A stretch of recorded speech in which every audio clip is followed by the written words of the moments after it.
Last time we were talking about management, and we tried to understand that there are various approaches to management, and the functions we can understand as technical, financial, or maybe other applications of management. The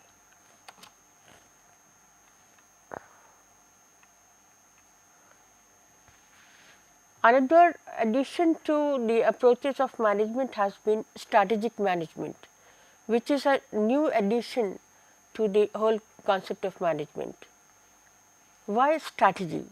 What is a strategy? First we try to understand that and then move on to its application. What is a strategy?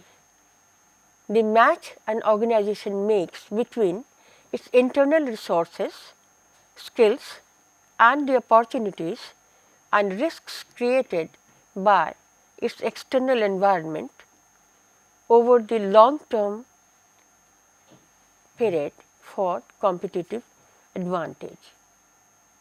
So, some of the terms that we have to understand is that management is not only managing the internal affairs, but it is an extension where we are trying to include the external factors, as well as we are trying to say that some competitive advantage we have to achieve, and that is why the factors which we include are used as the strategic management factors.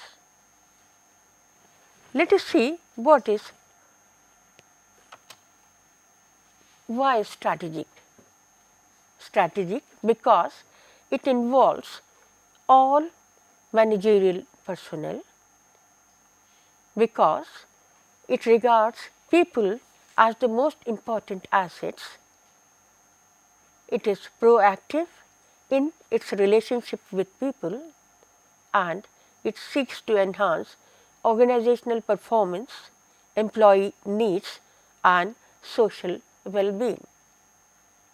Earlier in our course, we have discussed that as we are moving towards understanding of management systems, more and more understanding about the human accounting system is taking place, and we are talking about the relationship of man with machine in a much better way. And here the performance, when we say organizational performance, would reflect profit of course, but overall effectiveness of an organization, where employee needs become very important and overall the social well-being, which was not the concern of the earlier theories as we have seen. So, the management thought is evolving now, I should say, beyond even the system's objectives, even though system is included in the strategic analysis, some kind of a system and the interrelatedness of the various variables in that system. Here comes the strategic human resource management. Strategy is used in manufacturing. Strategy is used in any kind of a production system. Strategy is also when you are talking about the acquisitions, or you are talking about the transformations, or you are talking about the joint ventures, these are also the strategic decisions. But one of the latest additions, I should say, is the strategic human resource management in the field of management. Here we have couple of quotations from the writers. Schuller and Jackson, they have said that strategic human resource management is the explicit link human resource management has with the strategic management process of the organization. So, on the one hand, organization has strategic management issues, and on the other we have strategic human resource management issues, and we have to actually combine these two to achieve the competitive advantage in today's world. Earlier we were talking about these as the separate categories. Now, Wright and McMahon, they have said that in simple terms, strategic human resource management is all about systematically linking people with the firm.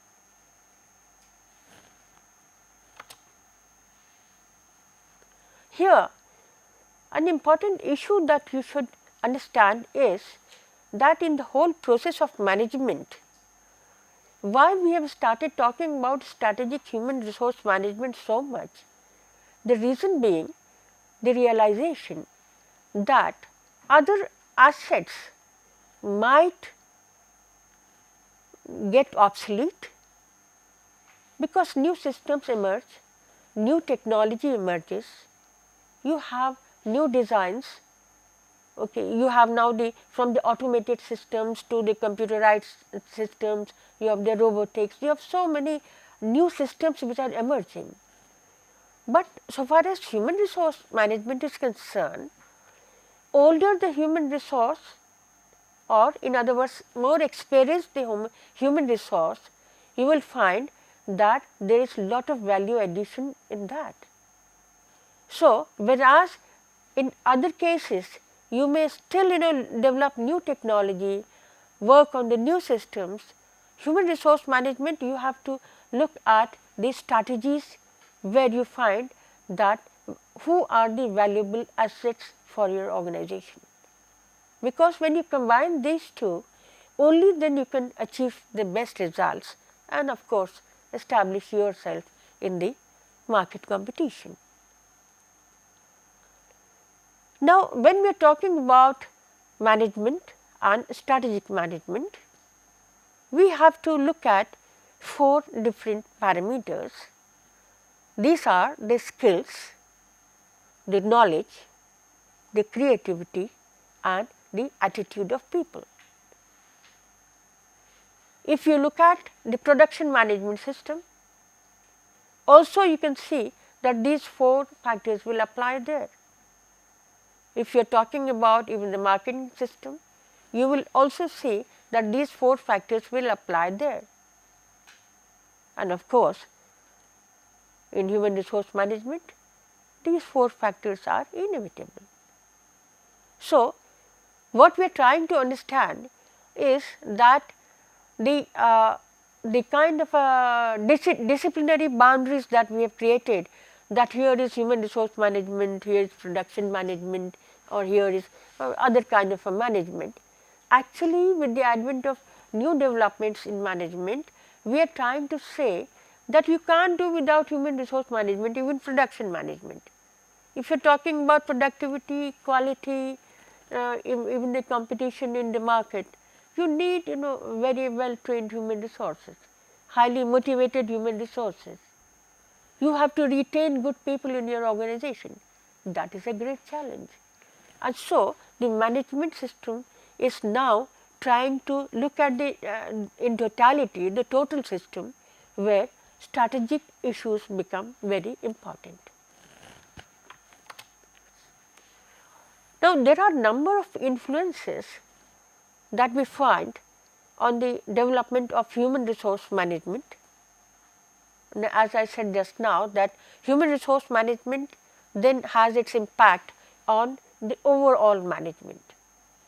So, the 4 groups of factors which are listed by some of the researchers are about the scientific management related factors, strategic management factors, the factors related to human relations, and Japanese management, one example we have given here.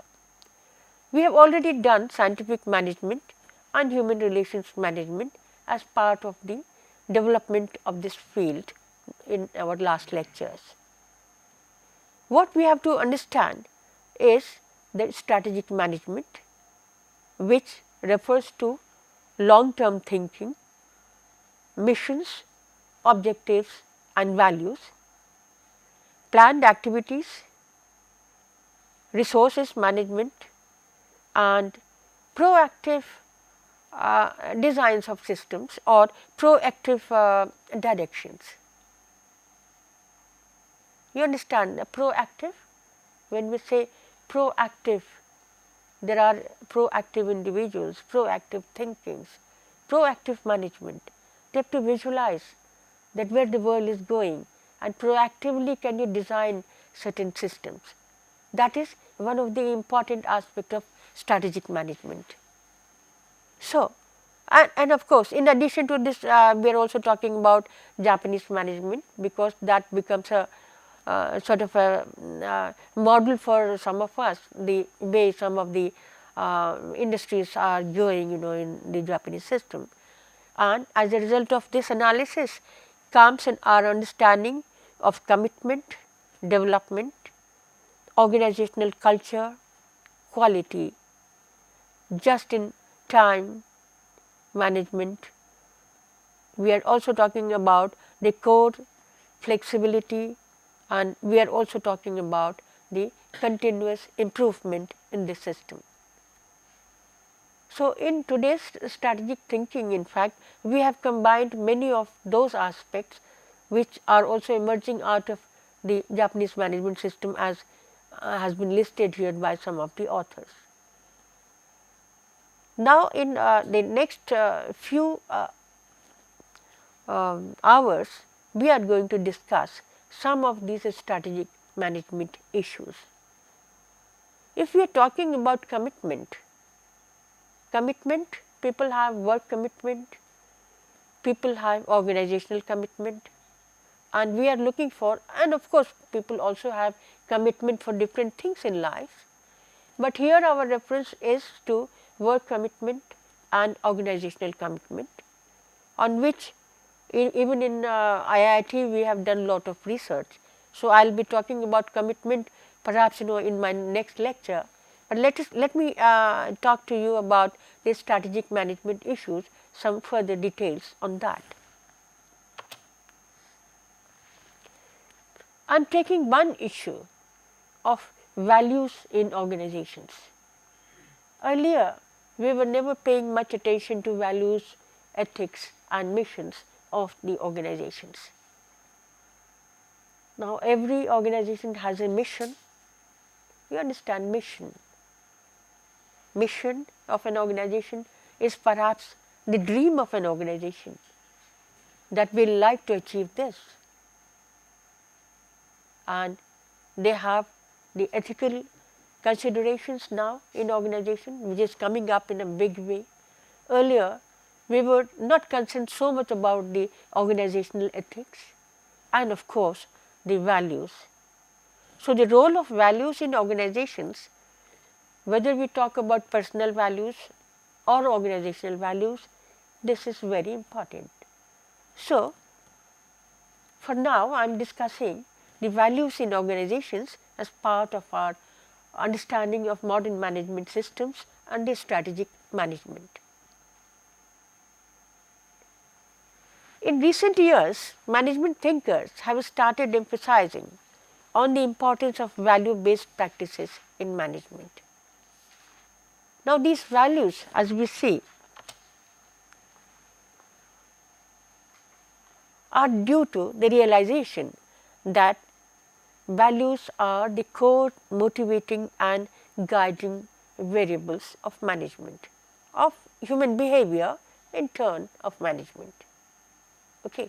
And we have understood that we are looking at the performance, individual performance, industrial performance, and perhaps the performance of our country to achieve competitive advantage, and motivation becomes a core factor there.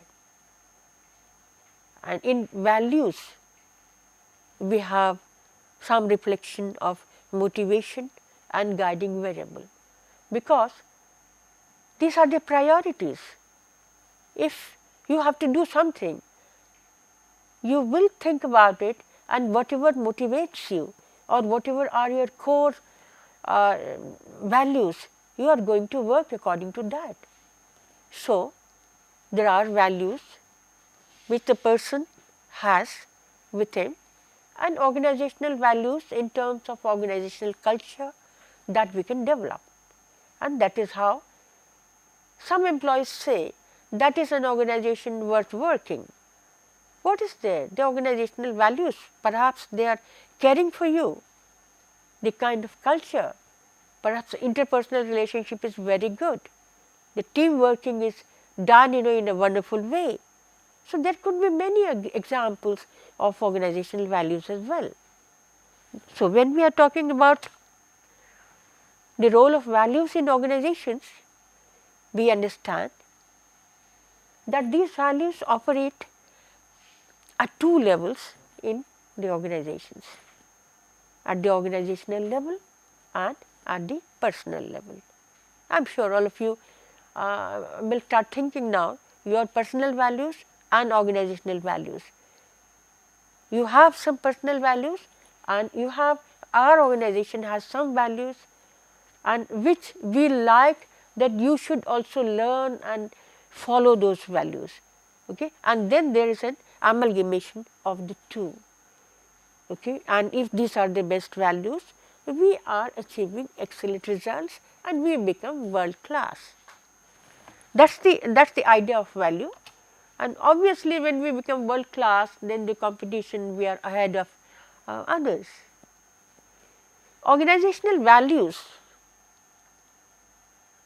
that are the values written in the value statement of an organization. Every organization now is very careful, and they, in fact, it has become almost sort of a very normal thing for every organization to write about their value, their mission, okay, what's their commitment and so on. Okay. And so, the organizational values are most of the times written by an organization, okay, and they expect that we should practice that, we should value the value of an organization, okay, and then try to learn, try to match and try to see that we come to our expectation. So, organizational values are those written values. So, formally we do make a statement about organizational values, okay. But in addition to this, there could be a culture of organizational values which is also there in an organization, okay, in addition to our written statement. Okay. Values become core competency when they are widely shared by members. When all of you share a particular value, all my excellent students, all brilliant students, okay, this becomes the core competency of my organization. Okay. So, that means values, you have come with some values, we are inculcating some values, we are creating a culture, and then everyone starts sharing that, and this shared value becomes an important aspect of core competency of an organization, which takes us ahead. And so, in the recent literature of management, we have been emphasizing on the values and the core competencies which will make us real good in terms of quality, performance, and of course, profit making, and in the gives us the competitive advantage, okay, wherever we are. Now, the personal values, all of us have some personal values, and values we develop during the course of our development. These also play important roles in guiding our behavior. At the personal level, the personal value is a belief regarding something which is held in high esteem and serves to motivate behavior. If you do not like something, you do not have that priority, then that means you do not have values are always the priority out of the given situation. If you do not have that priority, then you will not opt for that. Okay? But if you have priority, if you believe that this is something very important, very good, and I should be doing this, this is my responsibility, then you will opt for that and you will act according to that. And so, we say that personal values play important role in guiding our one's behavior, and these are the beliefs regarding something which is held high in high esteem and serves to motivate behavior. Because if you have positive values, then people will also value you and they esteem. You are in high esteem, others will value you, and then in turn, you start feeling self esteem also, because you are very good in values. Okay? And we can all learn this. Not that if you have personal values, you cannot develop new values. You do. In fact, we do get reinforced and we do modify our behavior, because we are getting so many environmental forces, so many reflections of success stories that we have, and we do change our value. We practice, and then that value perhaps becomes your, I should say, intrinsic value, okay, internal. So, next time when you do something, that comes to you automatically, and so values become very important. Well, when management is making use of the concept of values, while we are selecting people, at that time also we try to look at the kind of values the person has. Okay, that means with what kind of a value you have come to seek job in some organization. Okay, values could be one of the important parameters at that time. Okay, but once we have chosen you, even with an average value, we can train you, we can expose you, we can give you a culture of values, and then you can become a real excellent person for the organization.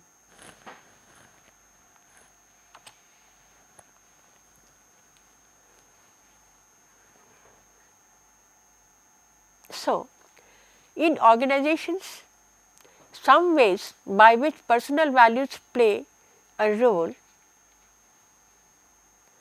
in organizational functioning are, I have listed a couple of them, not that the list is exhaustive, but couple of them are: personal value systems influence a manager's perception of situations and problems he or she faces.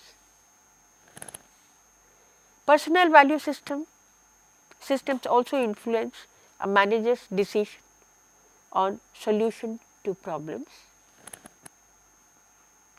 and personal value systems also influence the interpersonal relations among the managers in the organizations.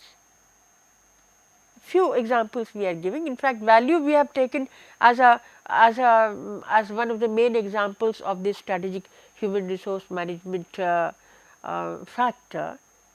Okay, this is one example we are discussing, but there are so many other examples. Say, I will take up commitment next time to give you an idea about how commitment works and so on. Role of values in organizations also is reflected in the practice of professed values, which influence the organizational climate. We are always talking about HRD climate, organizational climate in an organization, and these professed values influence the organizational climate. Therefore, institutionalization of values would result in improved ethical practices in organizations, which would then enhance organizational climate.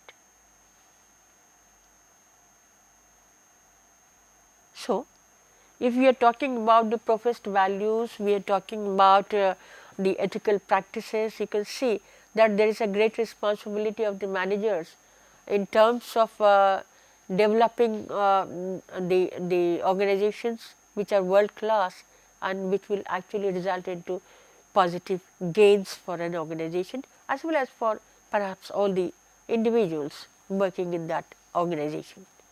So we are talking about institutionalization of values on the one hand and internalization of values on the other. You understand?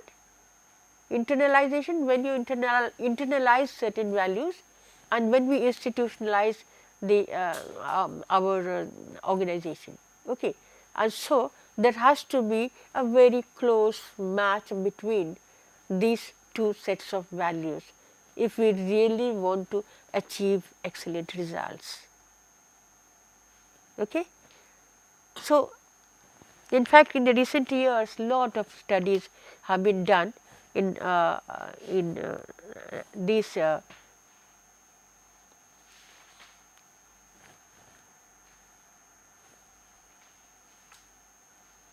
the role of values, this becomes very important for us, and we are okay. We will be discussing some of those issues which I have just shown you later. We are going to discuss that a short while from now later. So let us see the ethical standards that we have. Recently, I was reading a book that is on, the book is titled the Engineering Ethics. Someone has sent that to me as a gift. So I was going through that.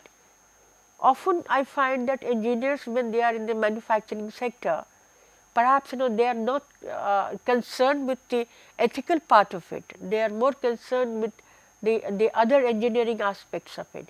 But this book that I was reading the other day, I found that this gives lot of ideas about how an engineering production needs to look ethics as part of their overall engineering system.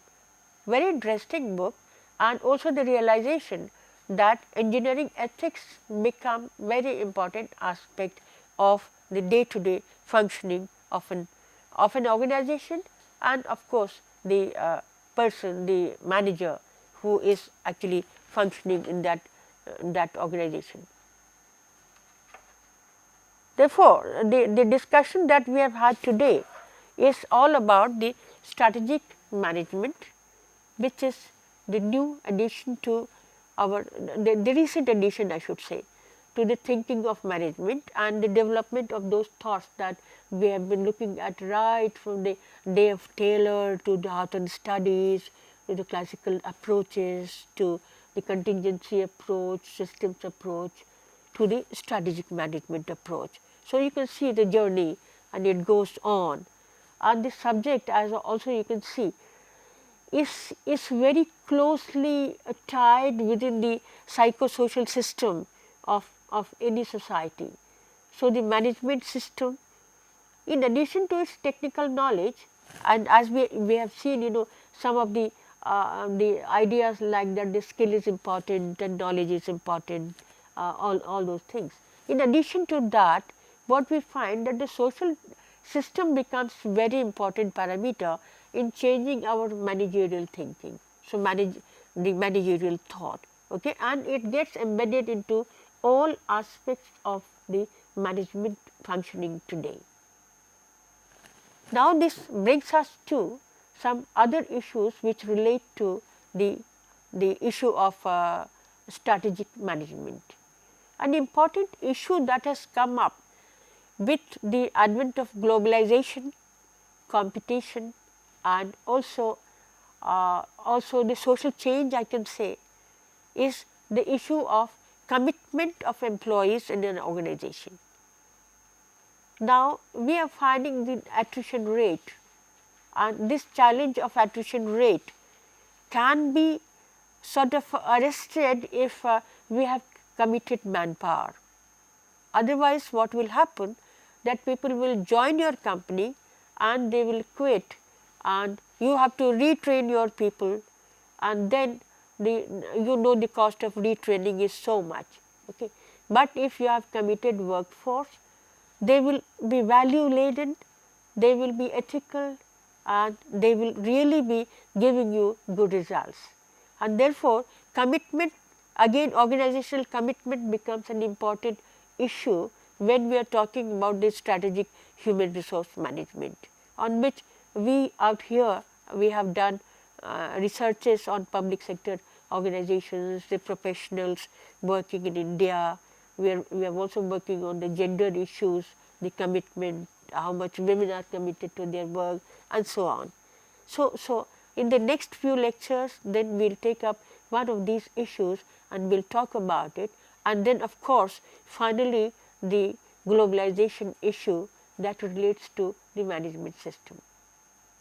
So, I close here, and in our next lecture we continue with some of these aspects. If you have any questions, maybe one question, or I close at this point today's lecture. If there is a okay, would you like to have some reading material on each lecture, or I will give you I think the reading list at the end of all the lectures, which you can continue going through whenever you like. Okay.